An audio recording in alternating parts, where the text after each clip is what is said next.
ஒரு குடும்பத்துல 5-6 அண்ணந்தம்பிகள் இருப்பாள். ஒருத்தனுக்கு பண யோகம் இருக்கும், ஒருத்தனுக்கு தானிய யோகம் இருக்கும், ஒருத்தனுக்கு கீர்த்தி யோகம் இருக்கும், ஒருத்தனுக்கு சந்ததி யோகம் இருக்கும். இவா எல்லாரும் சேர்ந்து அப்படியே அழகா ஒத்துமையா இருந்தாலேனா எல்லா பாக்கியமும் ஒரு ஆத்திலேயே பார்க்கலாம். ஆனா பாகம் பண்ணிக்கணுமா வேண்டாமான்னு ரிஷிகள் விசாரிச்சாள். பண்ணிக்கணும்னு விட்டாள் கடைசியில. ஏன் நாள் விபாகே தர்ம விருத்தி, பாகம் பண்ணிட்டா தர்ம விருத்தியா. ஸ்ரீராமநவமி இன்னைக்கு 5-6 பேரு அண்ணன் தம்பிகள் 5-6 உங்களா தனியா கட்டிட்டு இருந்தா.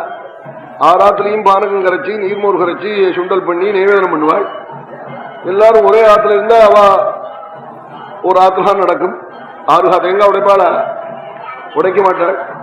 நவராத்திரியில 5-6 அண்ணன் பீழாத்திரியும் அர்ச்சனை நடக்கும். சுமங்கலிகள் சாப்பிடுவாள்.